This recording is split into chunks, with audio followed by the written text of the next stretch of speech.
Bueno, primero conversé con la presidenta del Colegio Dominicano de Periodistas, Mercedes Castillo. Se siente de buen ánimo, sigue interna.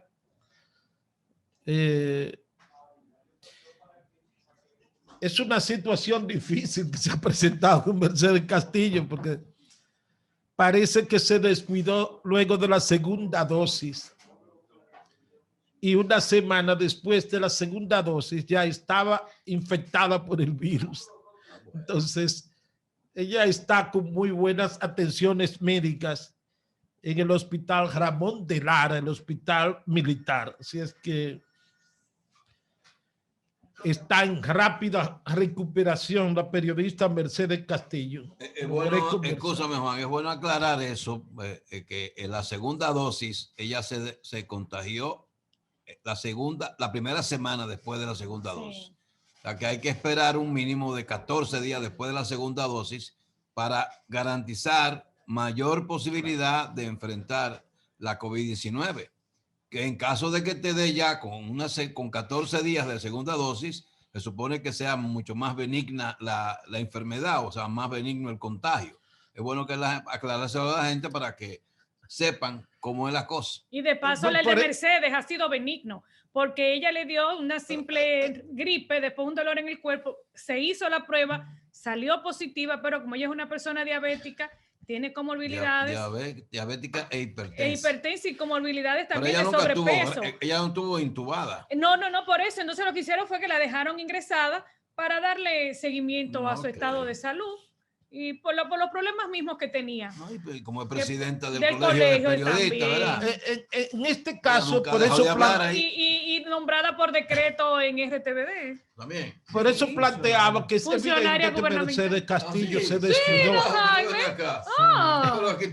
Es evidente que Nelson Peralta. ¿Qué es esto? ¿Qué es lo que está pasando con la embajada de Nelson Peralta que no llega?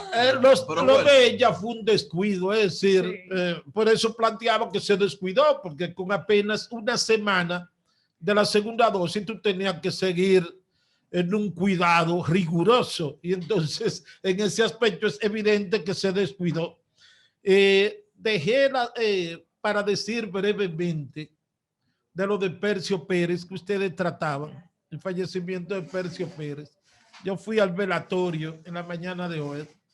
Percio y yo teníamos excelentes relaciones, duramos de 10 a 12 años trabajando juntos. Entonces cultivamos excelentes relaciones. Pero lo más interesante era que como enfermó, entonces se dedicó a darle seguimiento a muchos programas de radio y de televisión porque estaba en su casa encerrado. Y entonces siempre me hablaba de El Patrón de la Tarde. Él siempre me decía, pero ¿quién fue que logró juntar ese grupo?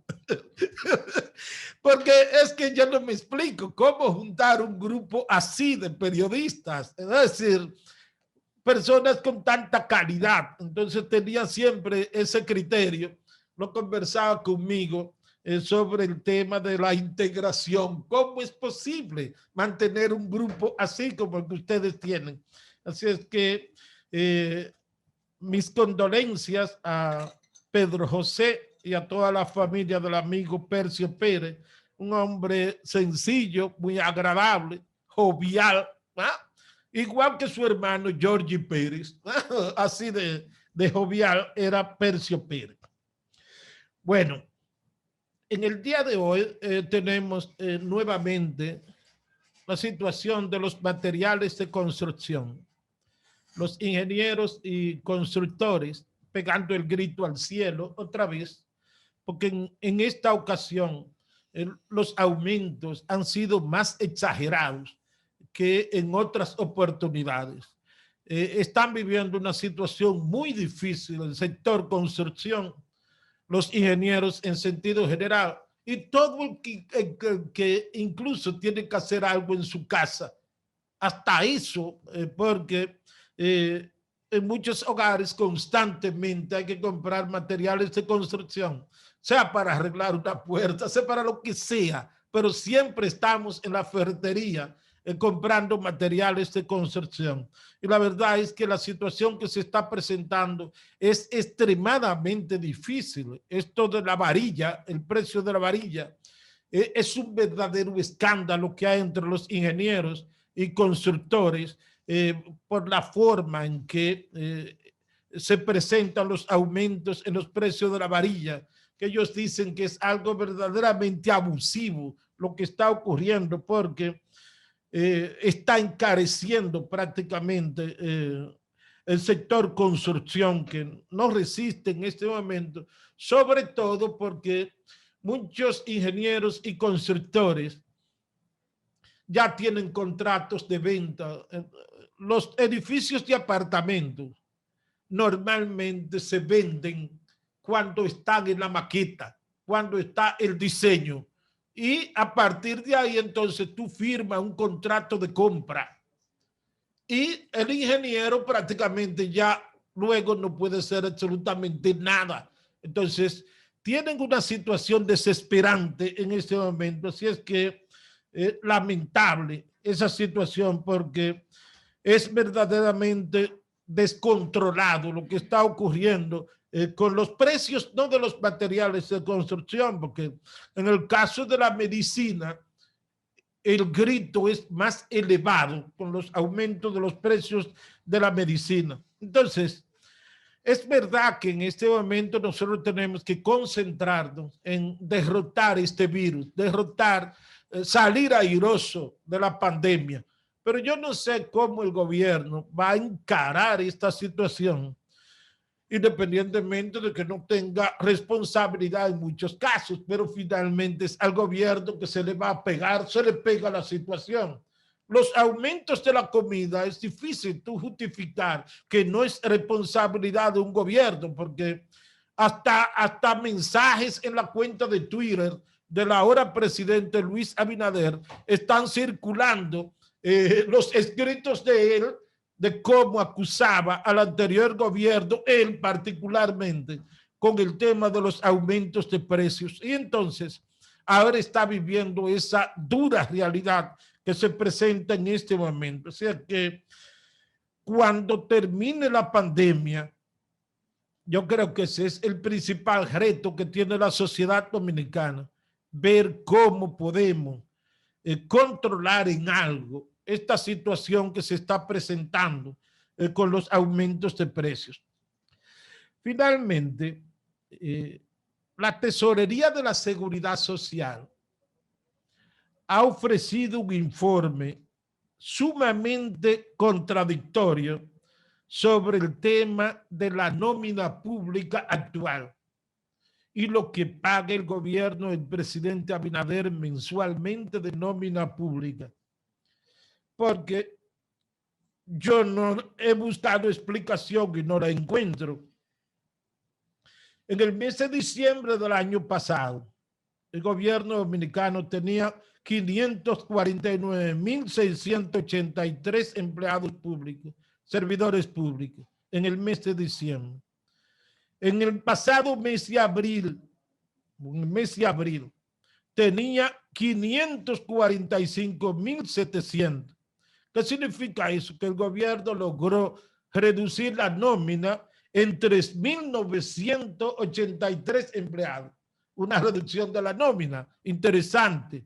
El problema está en el dinero que se paga, que entonces se disparó. Entonces tú dices, ¿cómo se explica que si la nómina bajó, entonces aumente la cantidad de dinero que el gobierno paga mensualmente de nómina pública?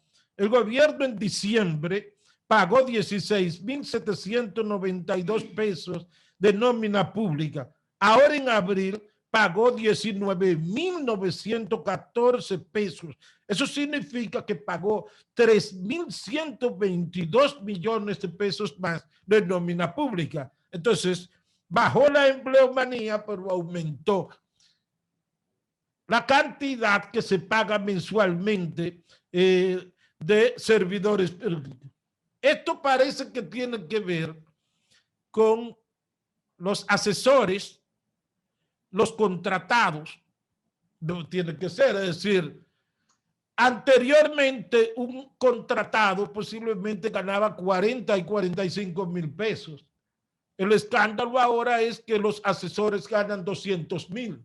Es decir, en algún lado tiene que estar la explicación para que haya un aumento de 3.122 millones de pesos en lo que paga el gobierno de nómina pública. Si la nómina pública entonces bajó en 3.983 empleados. Es decir, el gobierno tiene un control de la nómina. Pero entonces, ¿cómo explica lo que se está pagando a esa nómina pública? Reitero, tienen que ser los salarios. Es decir, a lo mejor han mejorado de manera sustancial los salarios. Sabemos en el caso de la sociedad civil, de los nombramientos como asesores y contratados, que todos están ganando 150 y 200,000 pesos, con lo que anteriormente se podía pagar 4 y 5 contratados o asesores de 40, 35 y 50,000 pesos, ahora se está pagando uno. Ahí yo me imagino que puede haber una parte de la explicación para que esté ocurriendo este asunto de la reducción de la nómina pública y a su vez el aumento del dinero que se paga mensualmente. Reitero, un informe de la Tesorería de la Seguridad Social. Muchas gracias, don Jaime.